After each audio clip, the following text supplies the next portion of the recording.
el alimento para la ciudad de...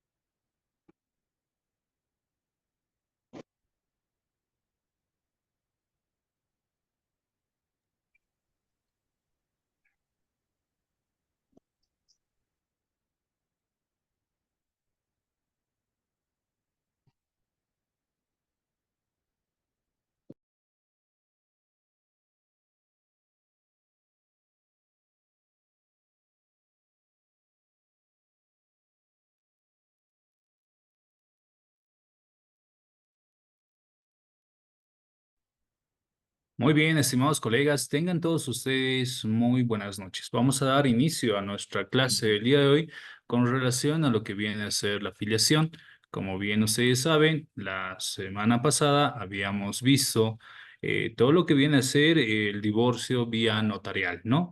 En la cual habíamos visto las ventajas y desventajas también con relación al tema del divorcio en la vía judicial. Ahora, ahora vamos a ver esta parte de lo que viene a ser la afiliación, que también es muy importante. También les voy a pedir que en este momento, por favor, vayan alistando el Código de las Familias, la Ley 603, de la misma manera, eh,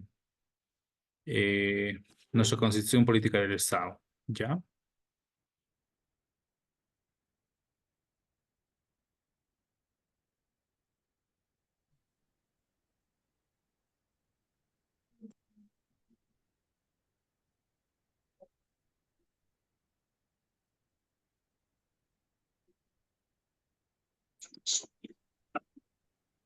Ay, ¿cómo es?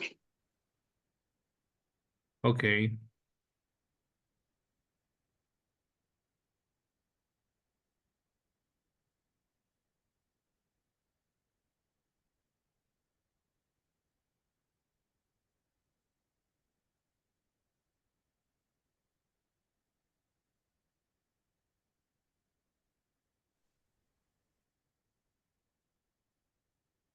bien.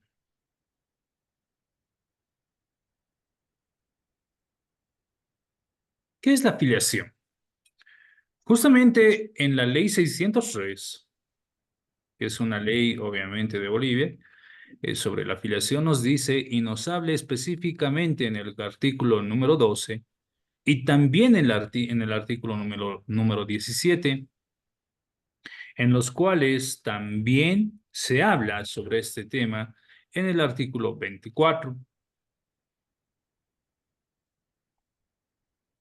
En ese entendido, por favor, les voy a pedir a que vayan alistando su código de las familias. Un momentito, por favor. Vamos a ver este tema también desde el artículo 24 hasta el artículo 30 de nuestro Código de las Familias.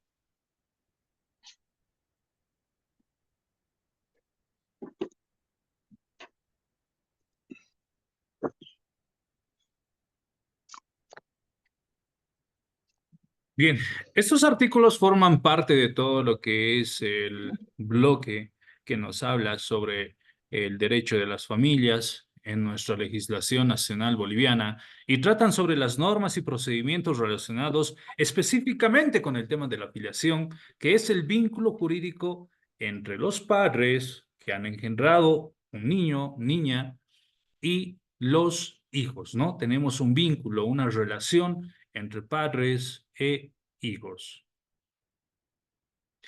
¿Qué es lo que nos dice el artículo 12 de la Ley 603 del Código de las Familias? Establece sobre la presunción de la paternidad. Esta presunción de la paternidad nos habla sobre que este artículo establece, en este caso, que la pareja, el esposo o el cónyuge de una mujer que da a luz, es decir, que engendra a un bebé, este es presumido como padre del niño, a menos que se demuestre lo contrario. Esto refleja la presunción de que el hijo nacido dentro del matrimonio es del esposo, del cónyuge, o en este caso, ¿no? Si hablamos de matrimonio, del esposo, pero si están conviviendo, del cónyuge, ¿no? A menos que hayan pruebas que cuestionen esta presunción de que este menor, este bebé, no sea padre del presunto, en este caso, de la presunta persona que se estaría señalando como padre del niño o niña, en este caso bebé o de un bebé, ¿no? Entonces, eso es muy importante. Eh, Justamente la semana pasada hablábamos sobre el reconocimiento eh, convencional que también hablábamos, ¿no? Eh, Justamente también en estos días he estado hablando sobre y viendo este tema también con algunos colegas sobre este tema que hablábamos la anterior semana, sobre la posibilidad de, de las inscripciones para modificar, como les había dicho, el nombre, si son tres nombres, la fecha de nacimiento, inclusive el lugar de nacimiento, ¿no? Y también habíamos dicho de que es muy importante de que de que se tiene que agotar la vía, en este caso, administrativa.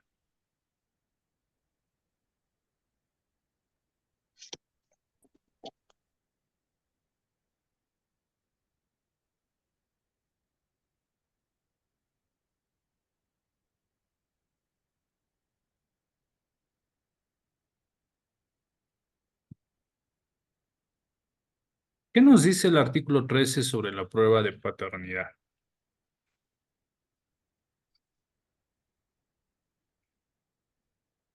Este artículo 13 sobre la prueba de paternidad, bueno, sobre el apellido convencional terminaré de decirles, estimados compañeros, eh, prácticamente no tiene una data de tiempo. Justamente una de nuestras colegas nos había dicho que es aproximadamente 5 años. Sí, se maneja un margen de 5 años. Es decir, cuando ponemos a un niño o niña un apellido convencional, tendríamos aproximadamente hasta los 5 años para que el padre pueda hacer el reconocimiento real y total de los datos del niño o niña que habría reconocido. En este caso, de manera convencional, simplemente, no es necesario que vaya el padre y dé los datos, etcétera, cuando existe un apellido convencional. Pero sí, dentro de ese lapso, hasta los 5 años aproximadamente, podría ser un poquito más, podemos hacer el reconocimiento del niño o niña sin necesidad de irnos a la vía notarial o judicial, simplemente apersonándonos donde el oficial del registro civil, obviamente con la madre, ¿no? Porque la madre después es la que tiene que hacer todos los papeles correspondientes para que se haga el reconocimiento más dos testigos, ¿no?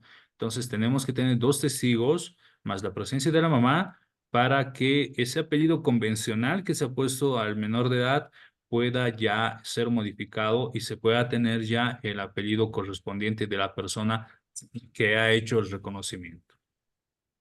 ¿Ok? Eso es muy importante, estimados colegas.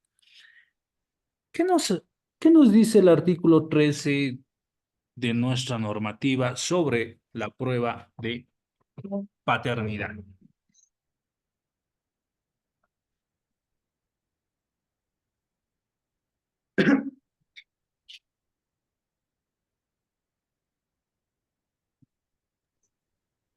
Doctor, ¿quiere que dé lectura al artículo? Sí, por favor, muchas gracias. Artículo 13. Derecho, obligación y garantía de la filiación. Parágrafo 1. Toda hija o hijo tiene derecho a la filiación materna, paterna o de ambos. Parágrafo 2. Toda madre, padre o ambos tienen la obligación de establecer la filiación de su hija o hijo. Parágrafo 3. El Estado garantiza la filiación materna, paterna o de ambos. Muchas gracias, estimada doctora. Evidentemente, como lo ha mencionado nuestro estimado colega, aquí se regula la forma probar la paternidad en los casos en los que se cuestiona su presunción, ¿no? Vamos a escuchar a algunas personas, varones, decir, no, yo no soy el papá porque me han contado que ¿no? Y quiero la prueba del ADN. En este caso, el artículo 12 establece todo ello, donde habla sobre que se puede realizar las pruebas biológicas como también las pruebas del ADN, ¿no? En el caso de las pruebas biológicas estarían las pruebas de la saliva, del pelo del bebé, si hablamos del ADN, obviamente que estaríamos hablando sobre la sangre, ¿no? Que pueden confirmar en este caso o refutar la paternidad de la persona. ¿Qué nos dice el artículo 14 sobre la filiación no matrimonial? ¿Alguien puede dar lectura? ¿Alguien tiene, por favor, a la mano el código de las familias? Doctor, buenas noches. Ahí está en Aquí, el... Gracias. aquí está, doctor. Artículo 14. Formas de filiación y registro. Parágrafo 1. La filiación se realiza por voluntad conjunta de los progenitores, por indicación de la madre o el padre o por resolución judicial. Parágrafo 2. Toda filiación deberá registrarse ante el Servicio de Registro Cívico de acuerdo a su normativa.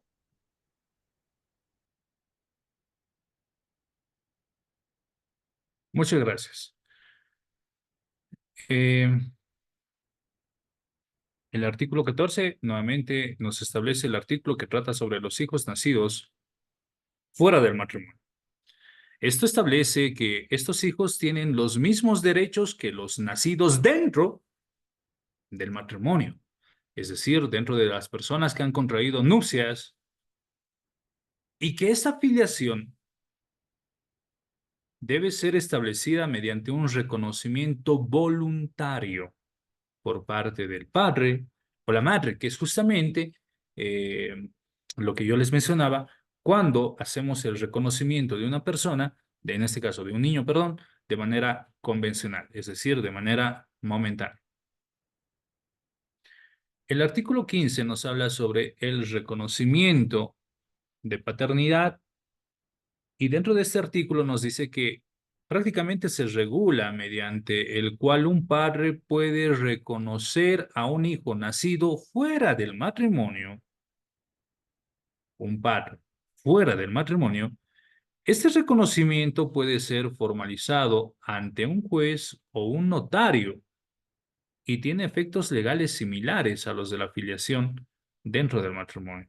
Entonces existe una diferencia entre lo que viene a ser la filiación y lo que viene a ser el reconocimiento de paternidad, en el cual podría ser cualquier persona quien podría hacer el reconocimiento de de paternidad, pero misma que tendría que ser vía notarial o vía judicial, ¿no? Y prácticamente los efectos que va a tener es relativamente los mismos que la filiación en el proceso de matrimonio. Vamos a hablar un poco más sobre lo que viene a ser la filiación adoptiva, cuando nosotros empezamos a adoptar a los niños, ¿no?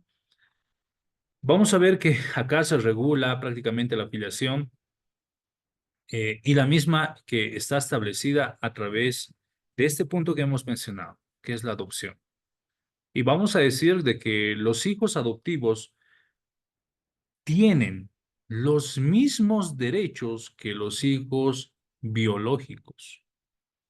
Es decir, cuando nosotros adoptamos a un menor de edad, lo reconocemos, esa persona que ha sido adoptada, filiada, tendrá los mismos derechos y obligaciones también, obviamente, que una persona o un niño que ha nacido dentro del matrimonio. O más conocido, o fuera del matrimonio, pero que sean los hijos biológicos, ¿no? A diferencia de lo que son los adoptivos. En los adoptivos no necesariamente es de que sean biológicos, es decir, de que tengan la misma sangre. Y la adopción va a ser formalizada a través de todo un procedimiento legal que garantice que se cumplan todos los requisitos y procedimientos necesarios que establece la normativa.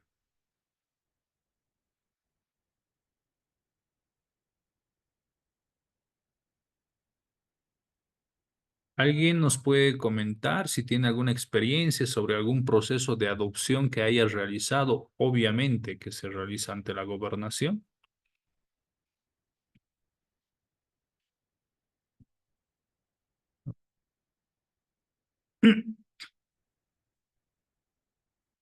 ¿Alguien que quiera participar?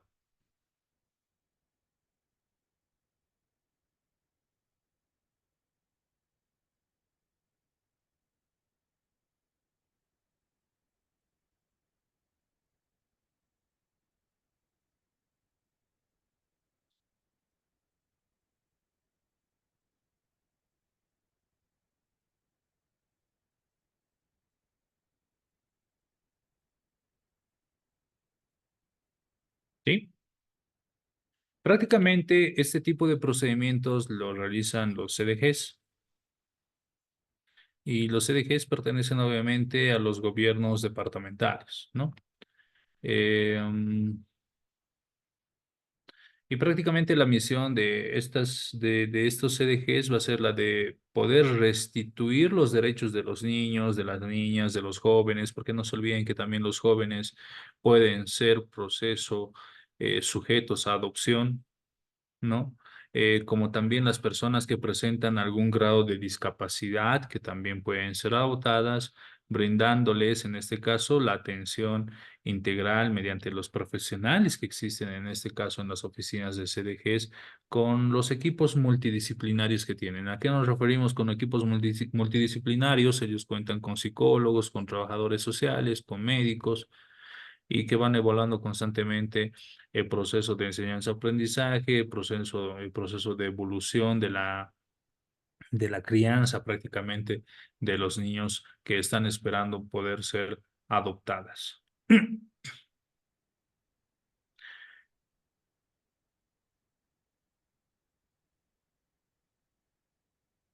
Lamentablemente, ustedes saben que en nuestra normativa nacional en Bolivia es un poco muy difícil poder realizar ese tipo de procedimientos que viene a ser el proceso de adopción, a diferencia de otros países que son más rápidos, ¿no?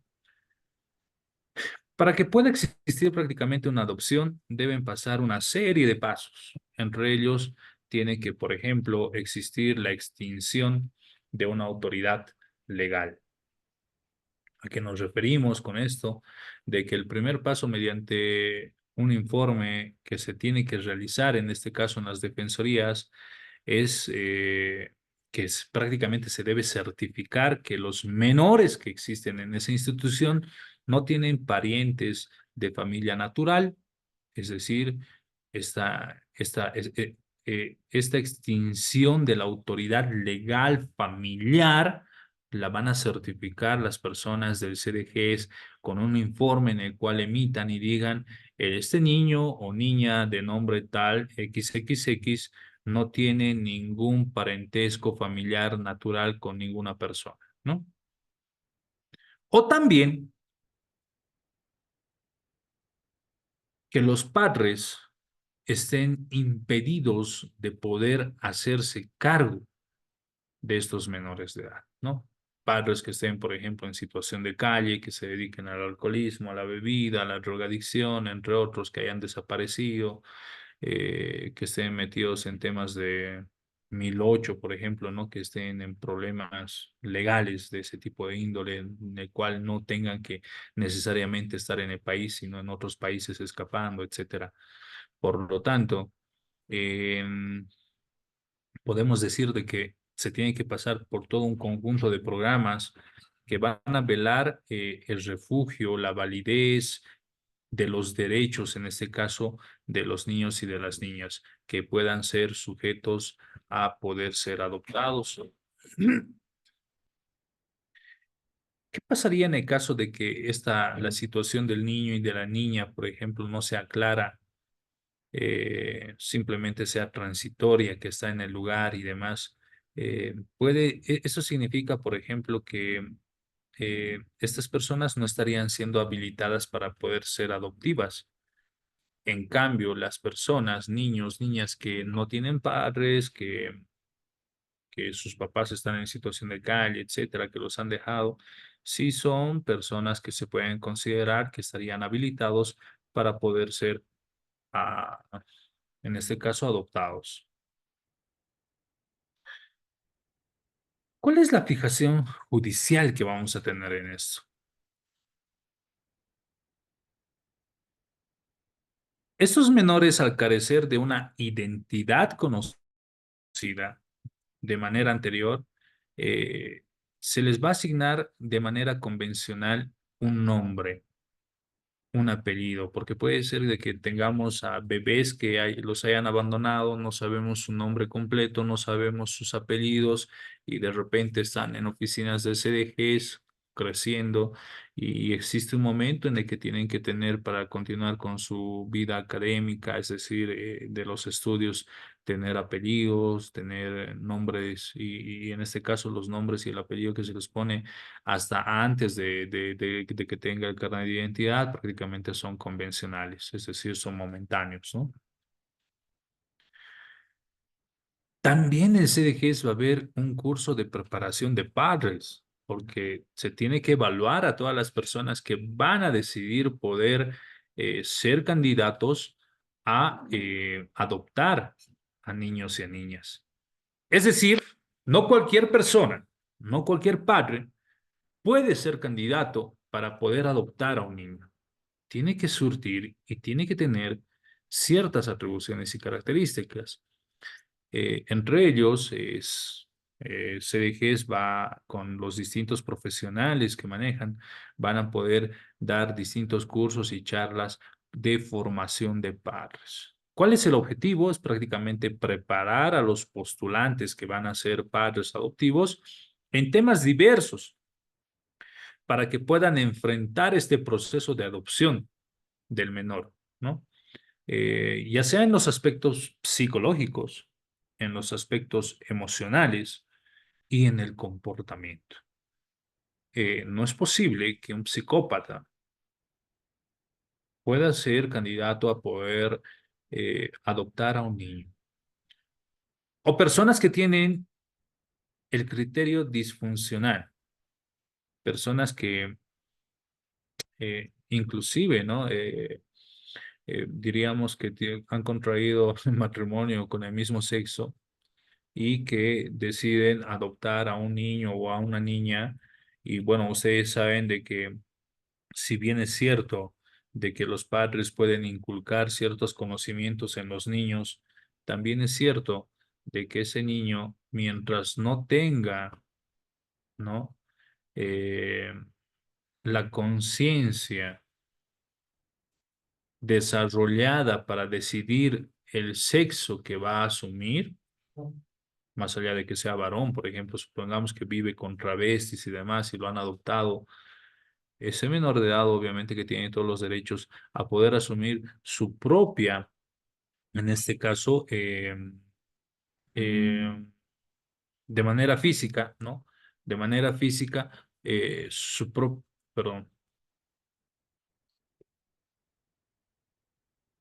el aspecto físico, ¿no? Pero no así de que por el hecho de que le hayan adoptado personas que son del mismo sexo y que, bueno, quieran inducir al menor de edad para que tenga los mismos rasgos psicológicos, sociales, físicos, sexuales, inclusive, en este caso, obviamente que es ilegal, ¿no? Es por eso que se preparan a los padres en estos cursos para podernos analizar de manera psicológica, emocional, el comportamiento que los mismos tienen. De esta manera, ¿qué es lo que vamos a hacer? Vamos a reducir eh, eh, eh, el rechazo prácticamente para la adopción. Es decir, vamos a ver qué candidatos sí son potenciales para poder tener, en este caso, a menores de edad como posibles personas que sean adoptadas. El CDGES también va a realizar un estudio psicosocial, ¿no? Para los padres. En el estudio psicosocial vamos a analizar toda la parte social, psicológica, económica, productiva que tenga el padre. Se va a evaluar los aspectos psicológicos, sociales, como habíamos mencionado, los aspectos económicos, eh, para poder determinar de cuánto va a brindar protección esta persona al menor de edad. Y así poder evitar un proceso que signifique un daño a un nuevo hogar que se estaría conformando.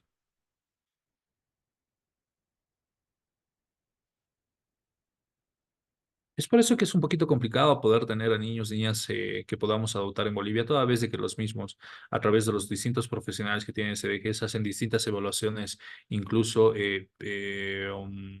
ven el tema del domicilio, donde viven, si tienen las condiciones necesarias, si es que el niño que van a adoptar va a tener su propio cuarto, etcétera. Son tantos aspectos que se toman en cuenta a momento de poder adoptar a un menor de edad. También el CDGs va a poder emitir un certificado de no patologías físicas y psicológicas de los padres. Esto es importante, ¿no? Ya que en este caso el objetivo es de que no existan y no se demuestre que los menores de edad van a sufrir y van a correr más bien riesgos a momento de poderse trasladar a vivir con personas que psicológicamente eh, serían personas que no serían aptas, ¿no? Para poder tener menores de edad.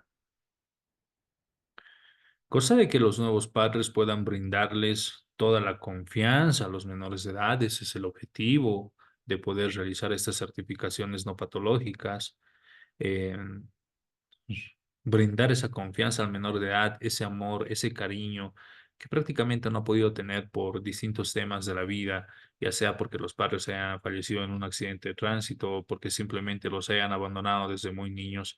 Y obviamente eso hace de que exista una dependencia en los menores de edad por tener padres. Y también para ser candidatos, para poder adoptar a niños, se van a solicitar los certificados de antecedentes, ¿no? Y ese certificado de antecedentes lo tienen que realizar ante la FELC, la FELCB, la Fuerza Especial de Lucha contra la Violencia, la Fuerza Especial de Lucha contra el Crimen, para poder establecer si es que estas personas tendrían algunos problemas sociales y demás.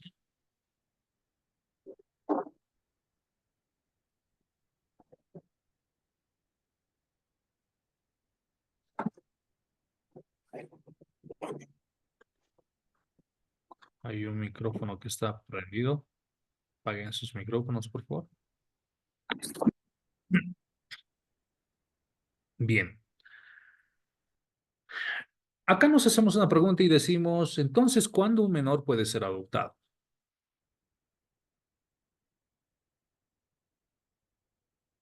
Prácticamente vamos a concluir diciendo de que el menor que puede ser adoptado es aquel menor que ha sufrido ciertas situaciones y precarias de no tener protección, ha sido abandonado, que ha sido maltratado, que los padres han fallecido, o que también se demuestre la extinción de que no existen padres, de que han desaparecido prácticamente los padres, esto mediante informes de las defensorías en los cuales se van a crear una carpeta, ¿no? Con toda esta información detallada sobre el menor de edad para poder disponer la solicitud, en este caso, de que éste pueda ser adoptado. ¿Quiénes realizan la petición para poder adoptar? En este caso vamos a considerar distintos criterios, como ser el criterio de la edad de los solicitantes. En los centros de acogida, prácticamente se deben emitir distintos informes. donde cual se tiene que detallar el futuro del beneficiario, en este caso del niño, las condiciones óptimas en las cuales va a vivir y va a atravesar si es que se va con una cierta familia que el menor de edad también haya decidido. También si es que ese proceso eh, de postulación de los padres que están queriendo adoptar, eh, tienen que hacer un análisis de que este proceso no pueda, bueno, no deje de prosperar, ¿no? Entonces, se realizan distintas evaluaciones, como lo habíamos mencionado.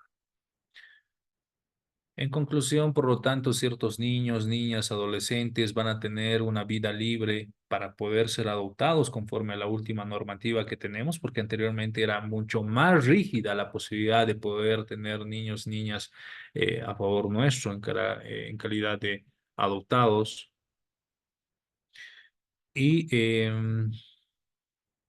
esto para evitar de que sigamos teniendo niños en albergues y los mismos que sean candidatos para ser adoptados, ¿no?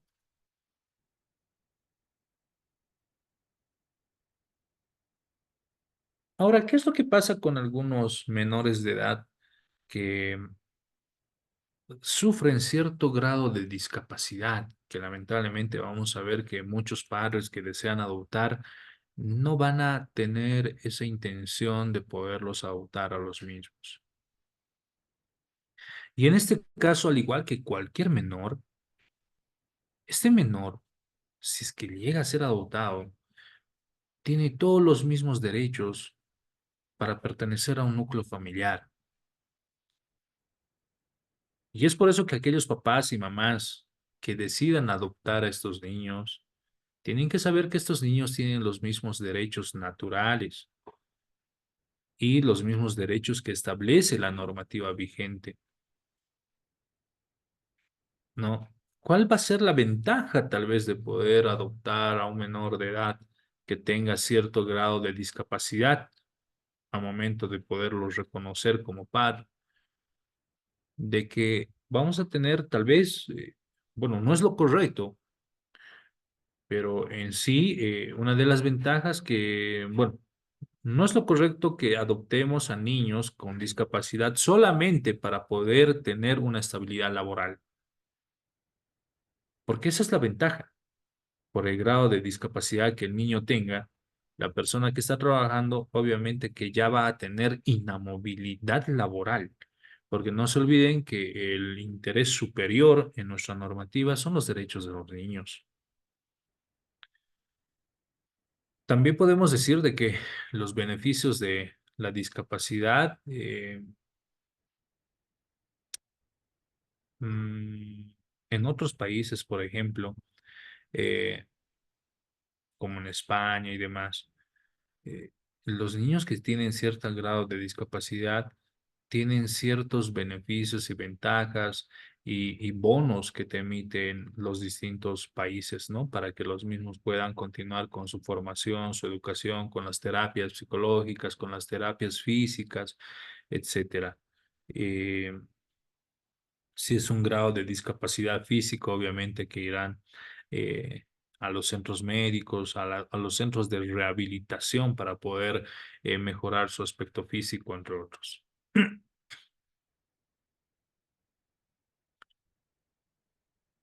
Bien.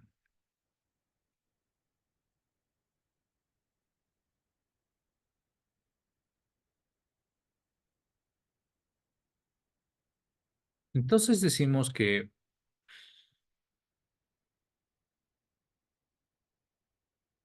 eh,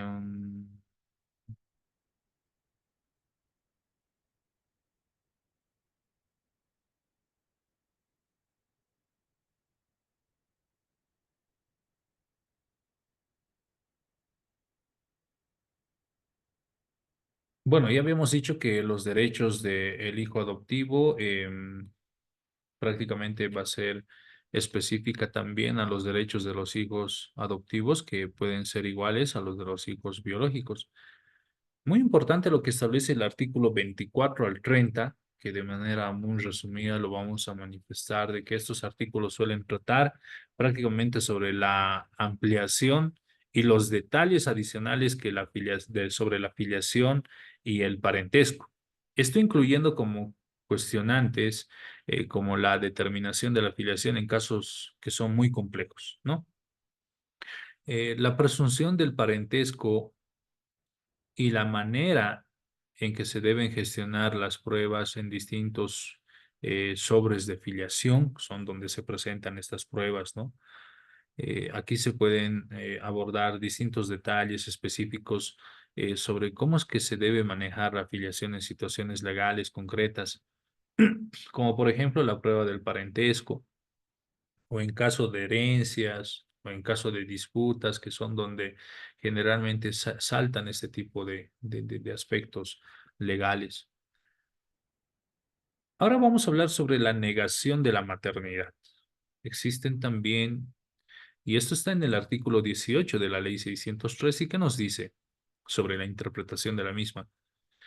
Este artículo establece el derecho que tiene una mujer para impugnar la maternidad cuando se considere que no es la madre biológica del niño.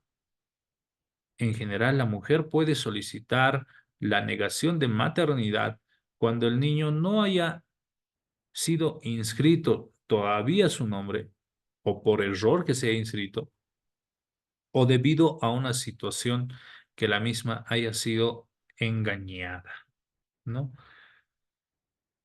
Ustedes han debido escuchar de que en otros países se alquilan vientres para que puedan tener distintos hijos. Y esto se ve más que todo en otros países, ¿no? Donde hacen a que la mujer pueda en este caso reconocer al niño, obviamente, pero que después la mujer decide hacer este proceso de negación de maternidad, alegando de que la misma simplemente habría alquilado su vientre, ¿no? Obviamente que tienen que existir distintos documentos si nos referimos a ese tipo de casos.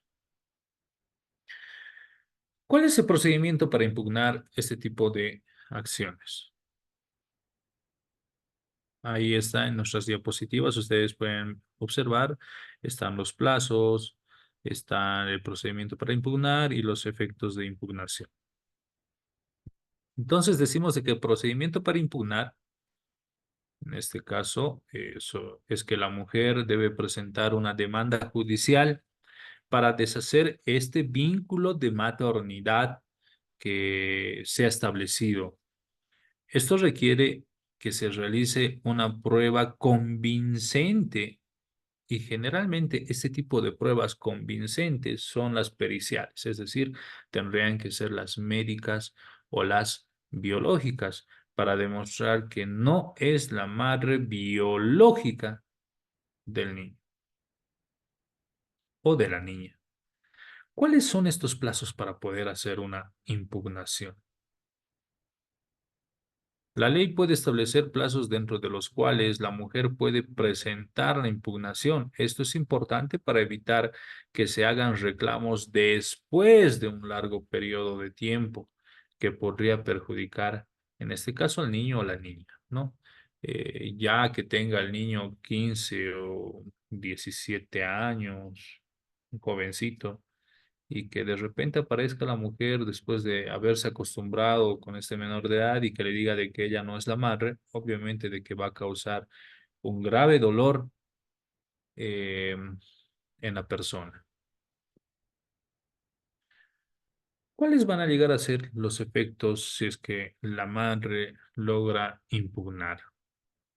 Si esta impugnación va a ser aceptada por una autoridad competente, jurisdiccional, prácticamente se va a empezar a rectificar el registro de maternidad. Y la mujer en este caso va a dejar de ser considerada legalmente la madre del niño. ¿Cómo se llama la certificación que se saca en oficinas del CERESI para demostrar que una persona tiene una cantidad de hijos? Certificado de descendencia, doctor. Gracias. Exactamente. Muchas gracias, doctora Centeno. el certificado de descendencia. En las oficinas de derechos reales hemos podido observar que cuando presentaban, por ejemplo, los certificados de descendencia para el tema de una aceptación de herencia, se apellida Mamani, Mamani y Quispe, ¿no? Que son apellidos como que un poquito comunes en La Paz. Aparecía pues una infinidad de supuestos hijos de la persona y decía, no creo que mi papá haya tenido 10 hijos, ¿no? O 15 hijos. Y en este caso es por la similitud de los apellidos. Todavía estaban en ese proceso de poder ajustar este tema de los datos en oficinas de Ceresi. Pero en apellidos así que son un poquito comunes, aparece generalmente una gran cantidad de supuestos hijos, pero eso no significa de que los mismos que estén apareciendo ahí sean necesariamente los hijos. Ya, eso hemos visto en distintos casos que se han presentado. Doctor, me gustaría Ah, sí, opinar en ese sentido, por favor. por favor. Lo que Claro pasa que es sí, que doctora Centeno.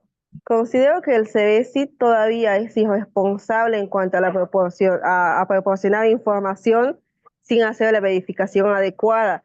Yo hace unos 3 meses atrás estaba iniciando un proceso de una ejecución de deuda contra el deudor que había fallecido. Entonces, para determinar quiénes son los sujetos pasivos de la futura demanda, se hizo un proceso preliminar y se pidió al CBC la certificación de descendencia para establecer quiénes eran los herederos forzosos de este deudor fallecido, a quienes se tenía que demandar. Y resulta que el CBC nos certificó 17 hijos. Entonces, cuando como nosotros enviamos el nombre completo, entonces certificó eso, pero cuando hicimos la notificación a los 17 hijos, 12 de ellos se apersonaron al juzgado manifestando que ellos no conocían a este señor, que evidentemente su padre tenía el mismo nombre, pero su padre estaba vivo y eran diferentes padres. Entonces ha ocurrido el tema de que existían homónimos en cuanto al nombre, el mismo nombre y los mismos apellidos sin diferencia de una sola letra, es decir, ni la S ni la Z, ninguno era diferente. Lo que sí era diferente, evidentemente, era el número de cédula de identidad de los padres. Entonces, bien sabemos que el apellido Mamani ha sido reconocido como el apellido más común o más utilizado dentro de nuestro país. Entonces, esa situación ha ocasionado en realidad un terrible problema familiar antes de descubrir que se trataba de homónimos, puesto que ha habido una disputa familiar en el que la viuda ha creído que el esposo la engañaba, que ha tenido otros hijos extramatrimoniales, y ha ocurrido una tremenda desgracia en esa familia. Posteriormente, obviamente, se aclaró la situación, pero el daño ya había sido causado, la desconfianza y la disputa entre familiares, ¿no es cierto? Por eso considero que el CBC es a veces irresponsable en cuanto a la proporción de la información.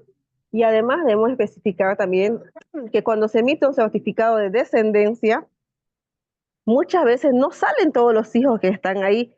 Puede ser porque a veces el CBC no ha tenido el cuidado y ha puesto una letra diferente. Por ejemplo, he tenido un caso de un señor que apellida Fernández y a Fernández con S, y otro a Fernández con Z.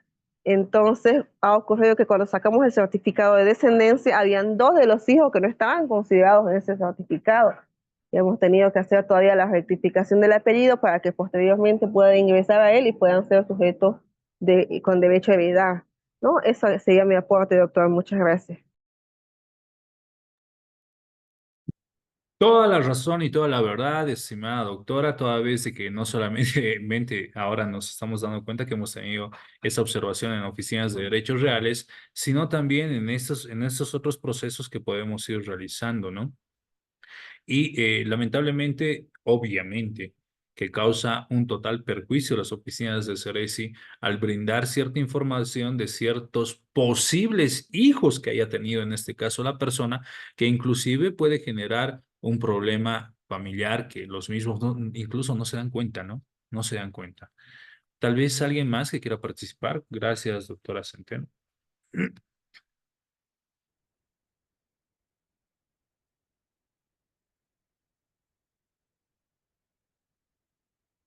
Bien, muchas gracias, doctora. Muy importante. eh, en este caso, el aporte que he mencionado. Una llamada de atención a nuestros amigos del Ceresi si es que nos están escuchando. Vamos a hablar, así como existe la negación de maternidad, también existe la negación de paternidad. Eh,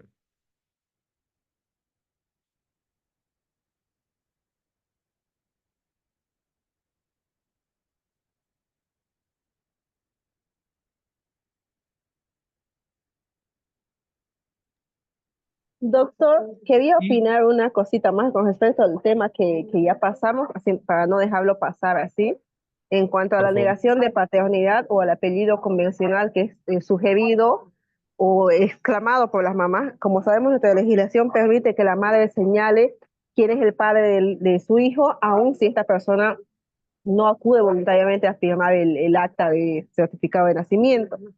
De Yo reconocimiento. considero que es Claro. importante, exactamente, que es importante considerar que es igual que en materia laboral, se trata de la inversión de la prueba debido al contexto social en el que vivimos.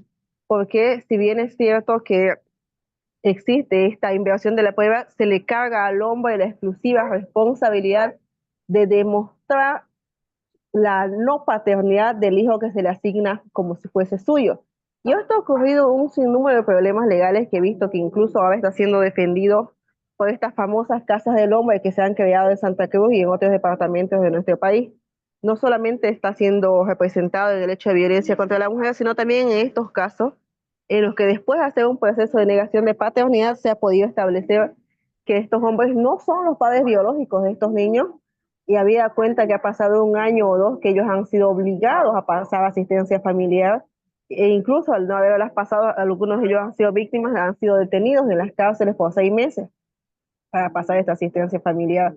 Y debemos considerar que estos procesos de negación de paternidad, más allá del costo judicial del proceso, hay que considerar el coste de la prueba biológica, que al menos en Santa Cruz está como un mínimo de $500, ¿no? Aquí hay en Santa Cruz se ha podido establecer tres laboratorios que hacen, uno de ellos es el Biocel, que tampoco hace los resultados en Santa Cruz, sino que aquí simplemente se toma la muestra y se envían vía aérea a Cochabamba y de ahí devuelve la certificación en unos 10 días aproximadamente.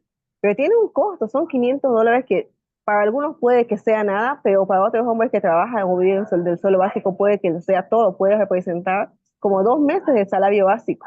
Y obviamente la ley imputa este pago a la persona que ha acusado falsamente de ser el padre, ¿no? Pero si esta persona, esta mujer, no tiene dinero con qué responder, tampoco va a ir presa. ¿Es cierto? No existe esa posibilidad. Y el perjuicio económico y emocional que se le ha causado a este hombre queda pues sin reparación alguna. Entonces, considero que habría que tal vez reevaluar este punto para que no se deje en este estado de tanta indefensión a los varones en este caso, ¿no? Quería aportar eso. Muchas gracias.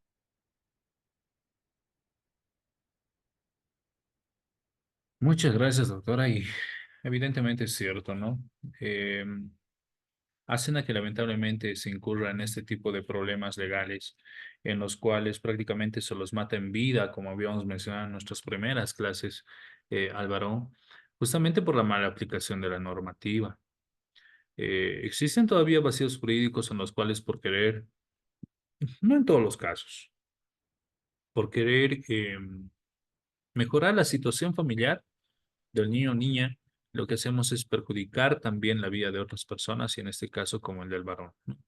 Poder demostrar todos este tipo de antecedentes, agarrar un abogado, tomando en cuenta de que muchas veces existen personas de escasos recursos y otras personas que ni siquiera tienen el conocimiento para poderse defender y muchos que están purgando, en este caso, distintas sentencias prácticamente o detenciones preventivas en un penal donde prácticamente incluso son abusados, ¿no? Muchas gracias, doctora. Obviamente, en este caso, el artículo 100 de la ley 348 habla sobre las denuncias falsas y lamentablemente se establece que aquellas personas que realicen este tipo de denuncias falsas simplemente tienen una sanción de privación de libertad de, bueno, de 3 años, si no me equivoco. En este momento voy a corroborar, me van a disculpar.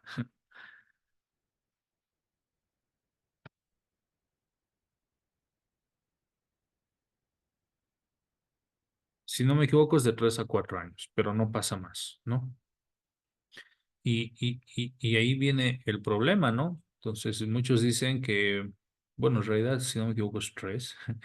Por eso muchos dicen de que lamentablemente si le van a dar 3 años de sentencia a la persona que denunciaba falsamente, ustedes saben que se va a ir a una salida alternativa y al tener una salida alternativa, obviamente que no va a poder entrar privada de libertad, pero sin embargo, ya habría perjudicado a una persona, ¿no? Eh,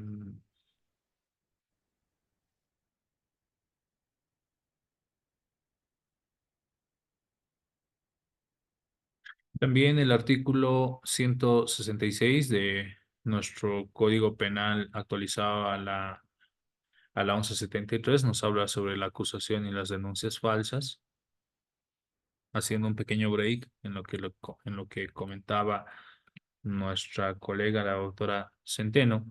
El artículo 267 del Código Penal habla sobre la denuncia falsa o temeraria y nos dice este artículo que cuando el denunciante haya provocado el proceso por medio de una denuncia falsa o temeraria, el juez o el tribunal podrá imponer el pago de las costas. Pero como decía la doctora Centeno, acá no hay una cantidad de años en los cuales se le esté sancionando a la persona. Simplemente se le va a atribuir un pago de costas, los cuales no necesariamente devuelven la dignidad de esta persona, la honorabilidad de esta persona que ha sido denunciada falsamente.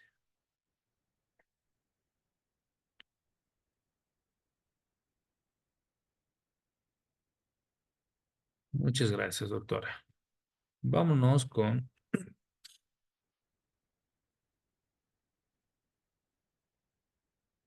Continuemos. Decíamos, así como existe la negación de maternidad, también existe la negación de paternidad, y esto está establecido en el artículo 19 de nuestra normativa familiar, y establece este artículo de que el procedimiento para que el cual el hombre pueda impugnar la paternidad de un hijo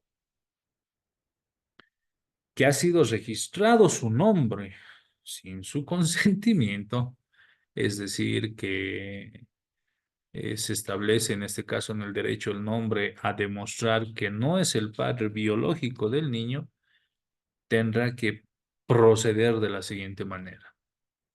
Entonces, en este caso, el hombre debe presentar una demanda judicial para poder impugnar esta paternidad. Prácticamente también se tiene que basar esta persona en las pruebas biológicas como el ADN y las pruebas biológicas también del padre para demostrar que él, en ese proceso biológico que se va a realizar en un laboratorio, demuestren de que no son similares, ¿no? Y obviamente que con ese informe médico, biológico, ante el laboratorio, va a poder él mismo demostrar y poder impugnar este proceso de negación de paternidad. De la misma manera, los plazos para la impugnación van a ser similares al caso de la maternidad, prácticamente que se pueden establecer plazos dentro de los cuales se puede realizar esta impugnación para evitar que existan reclamos tardíos después de años que puedan afectar al niño. Esa es la intención, no poder afectar al niño. En la vida real se han visto muchos casos en los que lamentablemente han hecho creer tal vez al padre o a la madre, bueno, más que todo al padre, que era el padre biológico de un niño. Y bueno, cómo pasan los años, después de ciertos años en bebidas y demás, o por haber contado la verdad a un familiar o a alguna persona, sale a la luz en realidad lo que habría pasado, ¿no? Y muchas veces el varón se encariña tanto con el niño que va a decidir continuar siendo el padre, tal vez no biológico, pero sí legal de ese niño. Y ahí muchas veces pueden surgir los problemas, ¿no? Con la mamá, si es que existen algunos problemas ya sentimentales y demás, de ruptura del matrimonio en el cual la mujer le diga de que tú no eres el verdadero padre, así que puedes irte cuando quieras.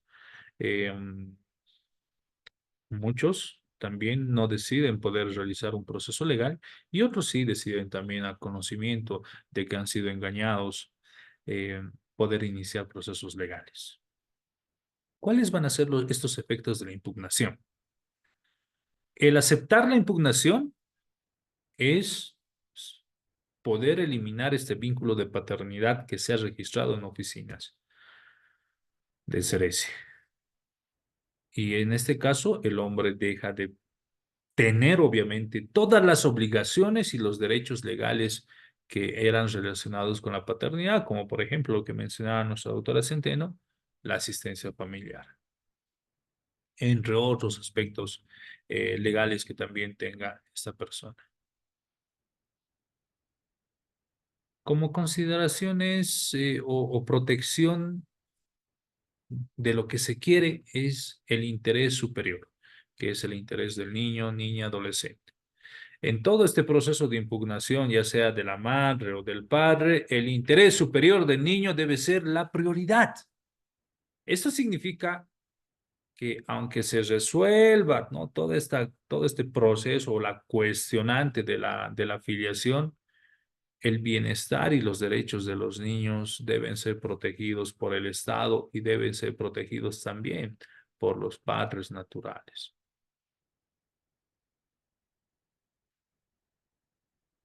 Obviamente que para dar solución a muchos conflictos legales tenemos que irnos a un proceso judicial. Y en este caso la impugnación de la maternidad o del padre se va a basar prácticamente en las pruebas contundentes que se van a presentar, ya sean biológicas, ¿no?, o sean de ADN, para seguir este proceso judicial, para poder también garantizar los derechos de las partes que están siendo involucradas en este proceso legal. Y ya habíamos mencionado que las implicaciones en este caso van a ser legales, pero no solamente legales, al tener ya la cancelación como registro de padre de un menor de edad, sino también esta impugnación puede tener implicaciones significativas para, en este caso, para el padre y para el niño, como lo habíamos mencionado, que prácticamente van a incluir aspectos relacionados con la herencia, la custodia y los derechos de la crianza.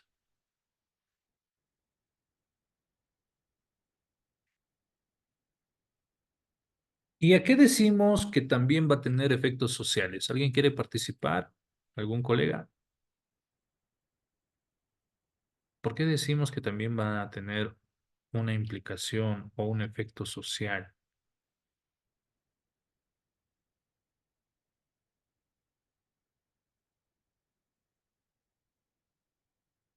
¿Alguien? ¿Nadie? Buenas noches, doctor. Sí, Eh, buenas.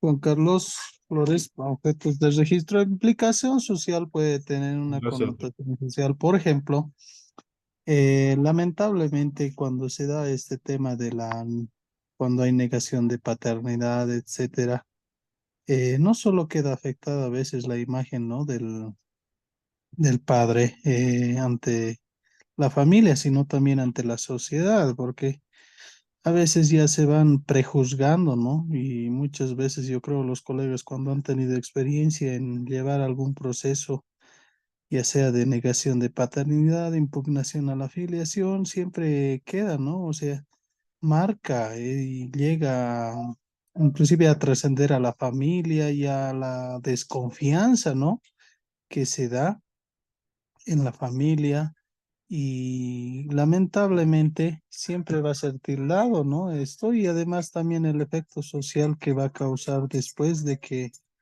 sea comprobado de que evidentemente no ha sido el progenitor mediante una prueba científica. También va a haber efectos, ¿no?, para futuro, para la misma progenitora que tal vez ha mencionado de que sería él el padre, llega a afectarse pues la imagen más que todo del padre y también por consecuencia de la madre, porque habrían ya ocurrido una anécdota tenía que evidentemente se le ha demandado a mi cliente diciendo que sería el progenitor, pero se ha hecho la prueba de ADN y no había, o sea, él no era el progenitor, pese de que inclusive ya se ha tramitado eso en la vía de asistencia familiar. Posteriormente eso, al enterarse, queda notificado, se ha hecho el proceso en este caso, de negación de paternidad, el cual ha sido probado, ha sido improbado, ¿no? Entonces, siendo de que mi cliente no era el padre. Posterior a eso, ocurre de que la señora dice ya no es el padre, etcétera, y quería a la fuerza, simplemente como él tiene más condición social, el que sea el padre, quería a la fuerza imponerle, pero resulta de que no ha podido llegar con eso, pero echa a otra persona también la culpa, diciendo que él es el padre. Y resulta que tampoco era el padre, porque esta persona también le pide una prueba de ADN y la señora obvia y manifiesta de propia voz de que tampoco sería el padre. Y entonces quedaba la duda, ¿quién es el padre de ese menor? Entonces, por los estudios y lamentablemente ya no pudimos ver en cómo concluyó porque la Defensoría patrocinaba pues en este caso a la progenitora. Y había rumores y habían algunas indagaciones que sería el padre, el propio padre biológico en este caso de la progenitora, quién sería el verdadero padre, porque lamentablemente, como le decía, era simplemente por el tema económico. Acusaba a una y otra persona diciendo que sería el padre. Y eso es lo que ocurrió en un caso anecdótico que tuve también en una provincia. Y pasa, ¿no? Que lamentablemente las personas tratan de obtener un beneficio económico a través de este medio, ¿no? De inculpar a terceras personas en esto de la paternidad. Eso, bueno, eso yo he podido también comparto, ¿no? De alguna manera una experiencia real, doctor. Muchas gracias, estimado doctor Juan Carlos Flores. Muy importante su intervención. Tal vez alguien más que quiera participar.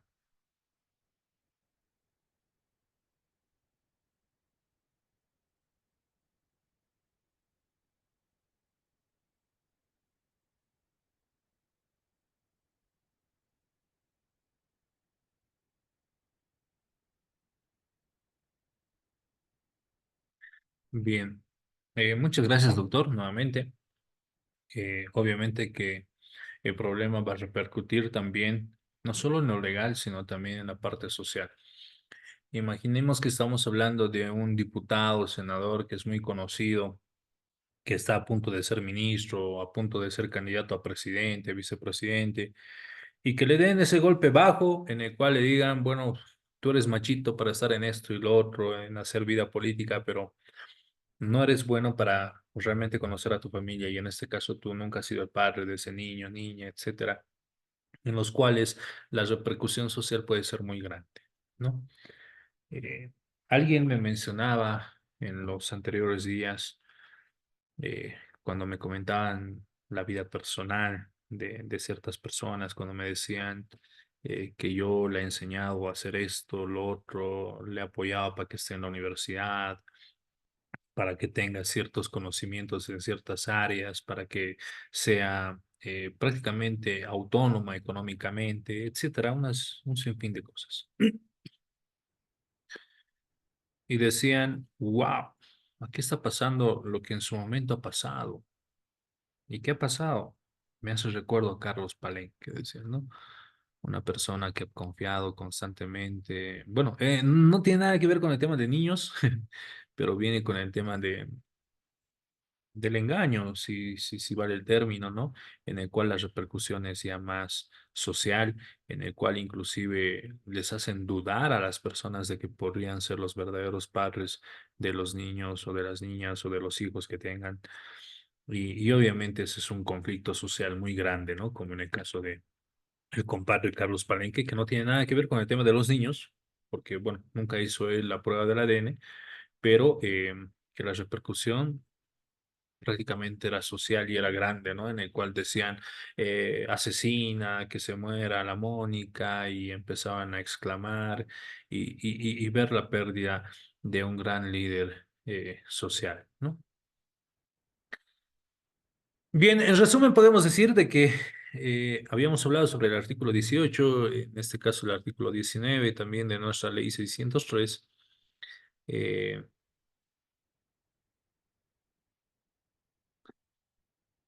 Prácticamente que estos artículos regulan cómo se puede impugnar de manera legal la maternidad o la paternidad, pero asegurando de que este proceso se maneje de manera más justa, siempre defendiendo y protegiendo nuevamente los derechos y el bienestar del interés superior del Estado, que es el niño y niña.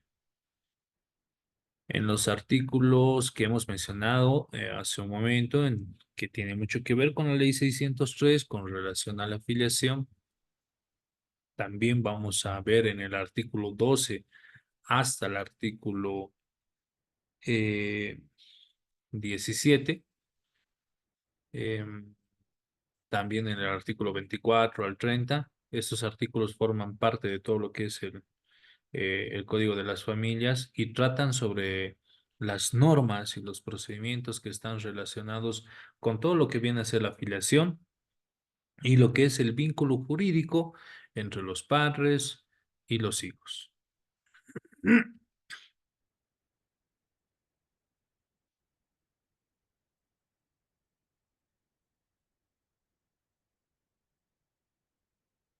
Bien. También podemos hablar sobre lo que es la presunción de la paternidad, ¿no?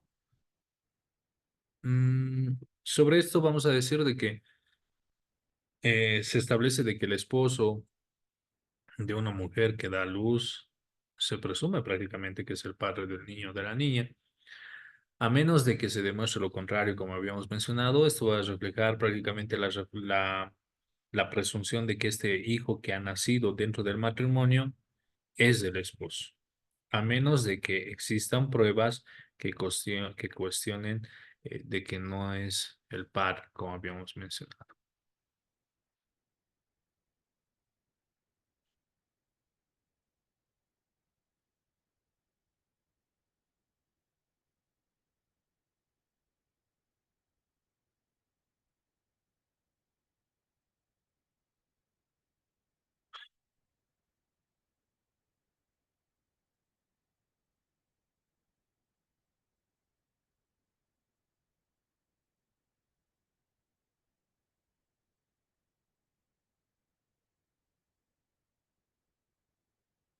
Bien, vamos a hablar ahora sobre los efectos del divorcio o de la desvinculación.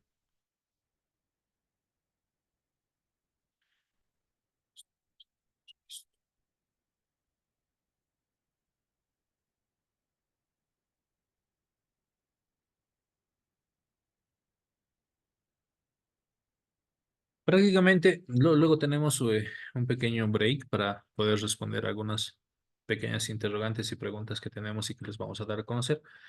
En este caso, por ejemplo, vamos a hablar sobre cuando existe el divorcio o una desvinculación, efecto de poder haber demostrado de la no paternidad o de la no maternidad.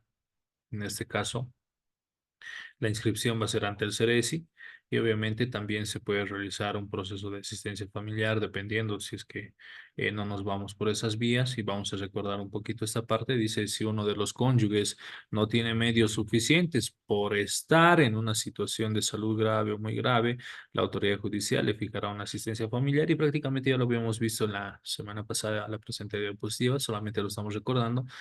Familiar en las condiciones previstas por el artículo 116 de la ley 603, ¿Qué también nos dice la normativa? Nos dice de que esta obligación va a cesar cuando la o el cónyuge beneficiario va a constituir un nuevo matrimonio o una unión libre, cuando va a mejorar su situación de salud o la económica, por el empoderamiento de la situación económica, como habíamos dicho, o de la actitud del cónyuge que ha estado obligado al pago, o por el fallecimiento, la presunción del fallecimiento de cualquiera de los dos. Entonces, esto también va a ser sujeto a una supervisión o tutela. En este caso, la madre o el padre que no ha obtenido la guarda tiene el derecho y el deber de la visita con las condiciones en las que fije la autoridad judicial, y el de contribuir al desarrollo integral de las y de los hijos. Si existiera un informe de la Defensoría de la Niñez y Adolescencia que establezca que existe un grave riesgo para la integridad de las y de los hijos, o alguno de ellos, se puede suspender este derecho de visitas. Bien, cuando ya son las 9, les voy a pedir unos minutitos para que descansemos y continuemos con nuestras presentes clases. ¿Está bien, estimados colegas? Entonces volvemos en unos 3 minutitos.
Bien, estimados colegas, tenemos lo siguiente. Estamos volviendo nuevamente. Tenemos algunas preguntas que vamos a hacernos y poder responder. Para el efecto de la misma manera, les voy a pedir por favor a que, siendo de que estas preguntas son para que podamos mejorar el conocimiento que tenemos, de que me lo puedan responder en, que me lo puedan mandar a mi WhatsApp, por favor. La primera pregunta, estimados colegas, es, ¿cuál es uno de los pilares fundamentales del nuevo Código de las Familias, del proceso familiar? Nos dice. La segunda pregunta, ¿qué se modifica en el proceso de filiación con el nuevo código? La tercera pregunta, ¿cuáles son las tres figuras del divorcio definidas en nuestro código? ¿Hasta qué edad se amplía la asistencia familiar en el nuevo código? ¿Qué porcentaje del salario mínimo nacional se establece como mínimo de pensión de asistencia familiar? Y obviamente que es con el 20%.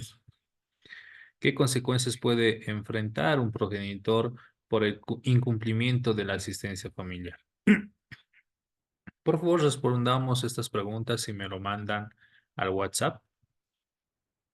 Muchas gracias. El número nuevamente, bueno, está en el grupo y en este caso también lo voy a mandar a nuestro chat.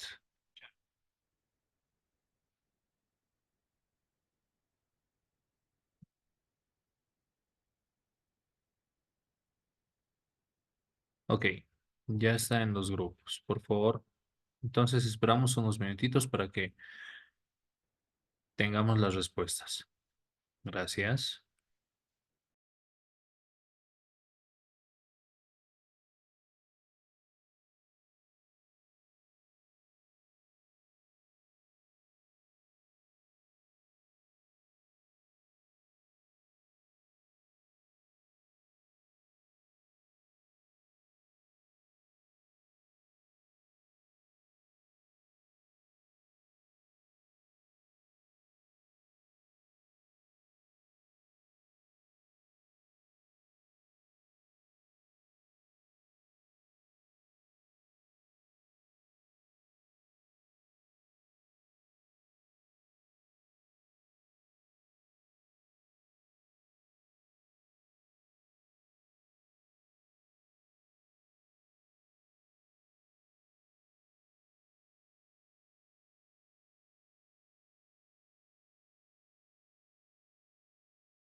Ya estamos, colegas, o esperamos unos minutos más.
Continuamos.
Bien, estimados colegas, muchas gracias. Ya me han ido llegando algunas respuestas para el efecto. Por favor, les voy a ceder la palabra a tres colegas antes de poder dar a conocer las respuestas.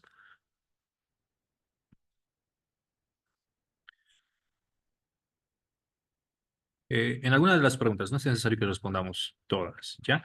A ver, le vamos a ceder la palabra a nuestra colega, doctora Sonia Giovanna Mamani, por favor.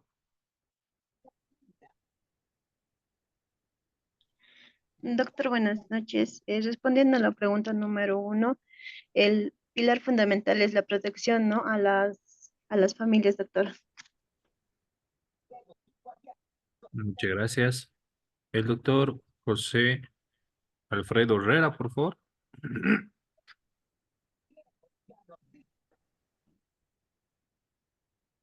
Sí, doctor, en la pregunta 2 se establece que el proceso de reconocimiento de filiación es de carácter unilateral. Esa es la respuesta a la pregunta 2, doctor. Gracias. Doctor Oscar Chanes, por favor, Hidalgo. Sí, doctor, buenas noches. Respecto a la pregunta número 3, existe el divorcio notarial, el divorcio judicial por mutuo acuerdo y el divorcio judicial por ruptura de proyecto de vida en común. Bien, gracias, estimados colegas. Bueno, ya a punto de terminar nuestra presente clase, una de las preguntas establece y dice cuál es uno de los pilares fundamentales del nuevo Código de las Familias y del proceso familiar. Prácticamente es esta despatriarcalización que se está viendo en nuestro código, ¿no? Últimamente con la nueva normativa sobre la despatriarcalización es que se están empezando a modular también algunas normativas que nosotros tenemos. ¿Qué se modifica en el proceso de filiación con el nuevo código? Prácticamente es que se permite la libre elección del orden de los apellidos con acuerdo mutuo entre los progenitores. Es decir, ya en nuestro código de las familias, o conforme a nuestro código de las familias, al momento de hacer la inscripción ante las oficinas de un oficial de registro civil, para que se obtenga el certificado de nacimiento del niño o niña, podemos ahí quedar qué apellido va a ir antes que el otro, ¿no? Eso es un avance muy importante toda vez de que existen algunas personas que quieren hacer la modificación de ciertos apellidos, ¿no? ¿Cuáles son las tres figuras de divorcio definidas en el nuevo código? Las tres figuras de divorcio definidas en el nuevo código. Primeramente está el divorcio de mutuo acuerdo, sin bienes ni hijos. El divorcio de mutuo acuerdo, sin bienes ni hijos. El divorcio mutuo de acuerdo con bienes e hijos y el divorcio contencioso.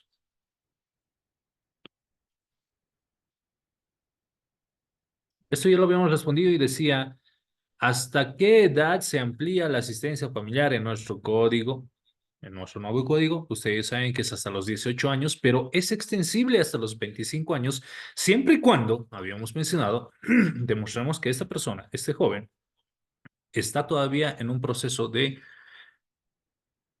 adquirir conocimientos, es decir, de que está en una carrera técnica o en una carrera de educación superior y que el mismo necesita formarse para poder desempeñar sus futuras armas profesionales y para el objeto, obviamente que necesita el apoyo de los padres, a objeto de que el mismo pueda tener conocimientos profesionales y poder desempeñar sus funciones correspondientes para poder tener sus propios ingresos.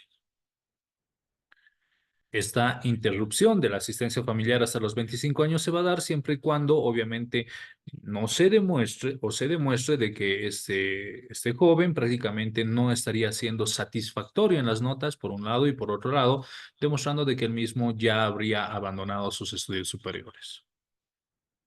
¿Qué porcentaje del salario mínimo nacional se establece como mínimo para la pensión de asistencia familiar? Es prácticamente, mínimamente el 20%. Por más de que una persona no trabaje en una entidad, ya sea estatal o privada, o que esté en la profesión libre, con el caso de los abogados, lo mínimo que se tiene que cancelar es el 20% fijado como asistencia familiar. ¿Qué consecuencias puede enfrentar un progenitor por el incumplimiento de la asistencia familiar? ¿Qué consecuencias puede enfrentar un progenitor por incumplimiento de la asistencia familiar? Es la retención hasta el 50% de su salario y la posibilidad de un premio corporal, que es lo que nos decía nuestra doctora Centeno, ¿no? ¿Qué cambios prácticamente se introducen en nuestro nuevo código con respecto a la unión libre o al matrimonio de hecho? Y estos cambios van a hacer que se suprime este requisito para demostrar la convivencia para legalizar la unión libre. Es decir, este tema de demostrar una convivencia o de demostrar la convivencia para legalizar la unión libre. Se suprime este requisito. ¿A qué edad se puede emancipar? Que son preguntas claves, ¿no? Una persona, según el nuevo código, ¿desde qué edad será que se puede emancipar una persona conforme a nuestro código? ¿Alguien que quiera participar, estimados colegas?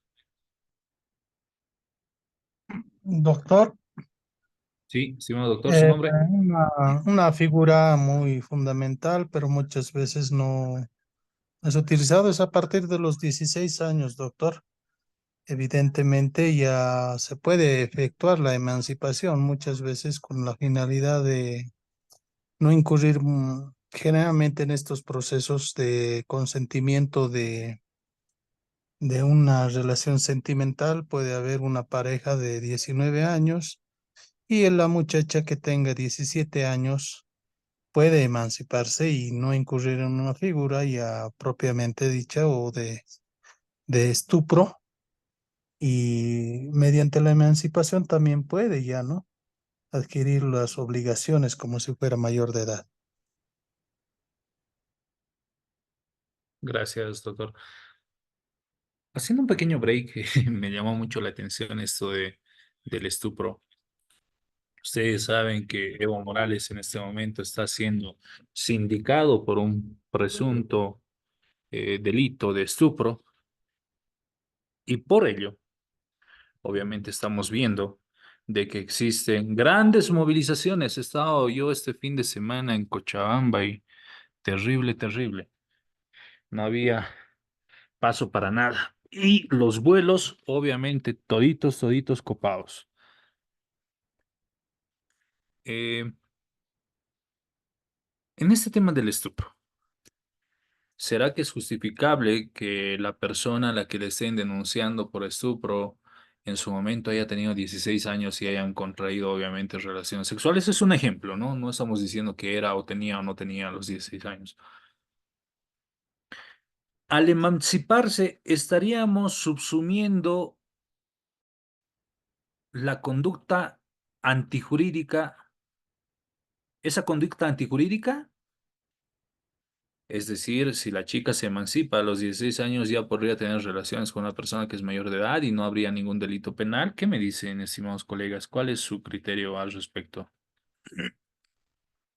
Sí.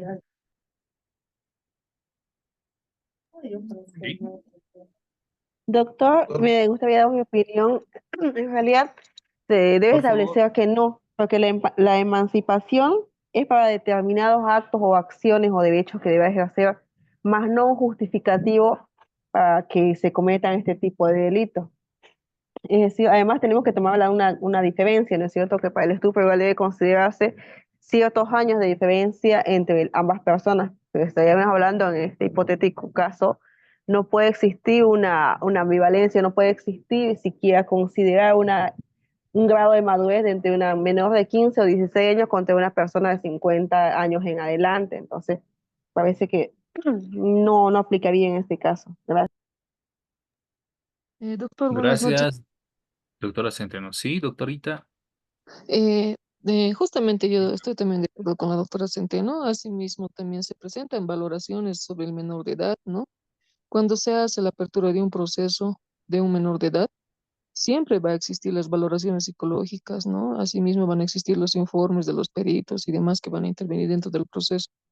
Entonces, esos informes van a llegar a determinar que el menor de edad no está preparado para tener o para dar el consentimiento de una relación que prácticamente sería una violación, ¿no? Porque la diferencia de edades es abismal, ¿no, doctor?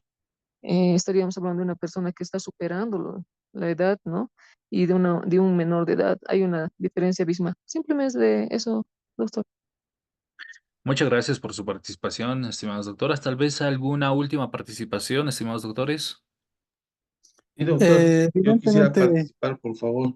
Perdón, colega. Gracias, Siga doctor. usted, siga usted. Hola.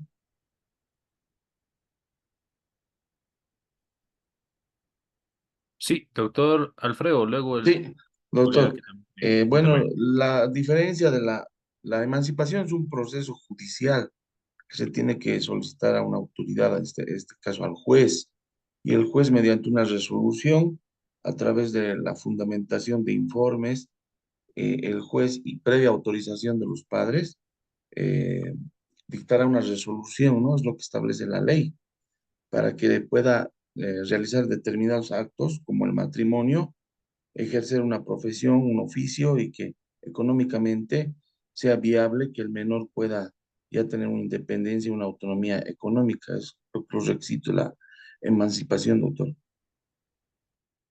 Gracias, estimado doctor. Había otro colega que también quería intervenir. Muy importantes las intervenciones de cada uno de ustedes. Sí, doctor. sí, doctor, complementando, es correcto también la apreciación de los colegas. Y en ese sentido, evidentemente la edad era muy abismal, ¿no? Como en el presente caso que hemos tenido de connotación nacional. Y además no hay que olvidar otro factor fundamental de que ha sido el estado de poder, ¿no? Que básicamente más allá de tener más allá de tener la edad súper abundantemente dispareja con la menor, en este caso, que supuestamente tendría en ese entonces 16 años.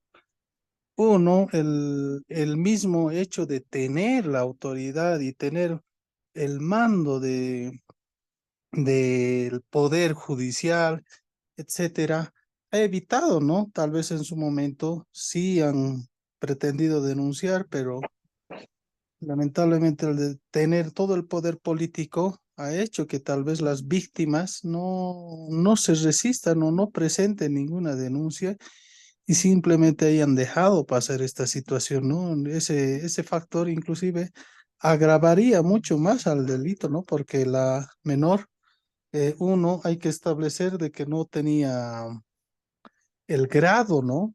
no comprendían, o sea, le faltaba psicológicamente estar desarrollado su capacidad emocional, etcétera.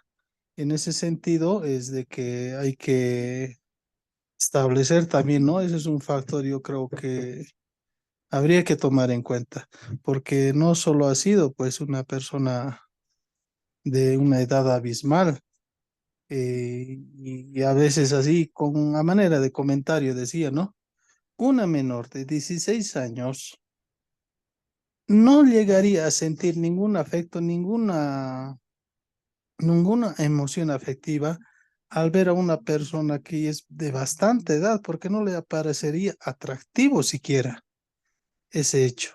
Porque los menores siempre buscan, ¿no? Una persona de su misma edad y que sea atractivo para su gusto y estar en ese entorno. Pero ¿cómo se habrá sentido la menor? Porque es como obligarle, ¿no? De alguna manera se le habría obligado a adoptar esa posición y esa relación, ¿no? Y eso es lo que a veces uno habría que analizar, ¿no? Ponerse en ese momento, porque sabemos muy bien que que las jovencitas y los jovencitos siempre van a tender a buscar a alguien de su propiedad o a entablar una relación sentimental, inclusive llegar a ser enamorados, pasa en colegios, pero no de esa edad abismal, ¿no? Que se ha dado y menos así por el ámbito que ha ocurrido, doctor. Simplemente a manera de comentario y complementación. Gracias, doctor.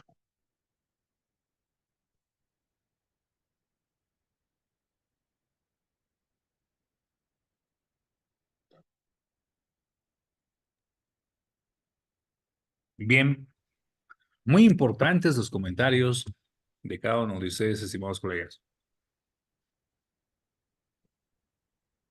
Evidentemente, en nuestra legislación nacional, en el artículo 361, nos habla sobre la emancipación por el padre o por el tutor. Y esto obviamente también está en la ley 603 y nos dice de que el menor que ha cumplido la edad de 16 años puede ser emancipado por sus progenitores bajo cuya autoridad se encuentra o por su tutor mediante declaración hecha ante un juez titular y evidentemente así como lo manifiestan cada uno de ustedes. El hecho de que esta emancipación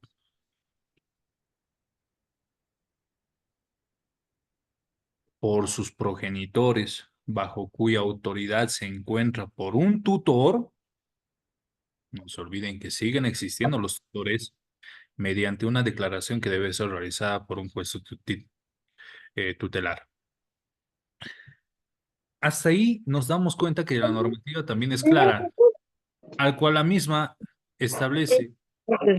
Su micrófono, colega Magalí, por favor.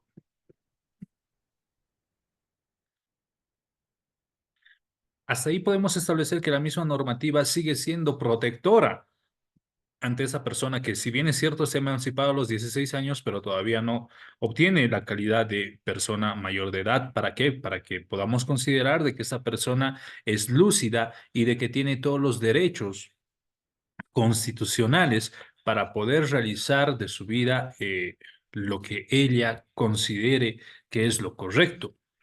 No se olviden que los derechos de uno terminan cuando empiezan los derechos del otro. En ese entendido, ahí claramente con relación a las observaciones y a los criterios que mencionaban cada uno de ustedes, se puede observar nomás de que ha existido cierto delito y es por eso que lamentablemente hoy en día podría ser que por eso no se ha presentado a declarar y lamentablemente las repercusiones que está viviendo nuestro país son los bloqueos desde el día sábado, ¿no? En el cual estaba en Cochabamba, bueno, desde viernes. Y prácticamente que en la ciudad de La Paz ya se vienen distintos bloqueos y demás desde el día de mañana. Entonces, estamos en un conflicto social y muchos nos preguntamos, ¿será que el interés de una persona tendrá que influenciar o perjudicar a toda una sociedad, a todo un colectivo? Esa es la pregunta que también nos hacemos porque, bueno, el criterio es de cada uno de ustedes.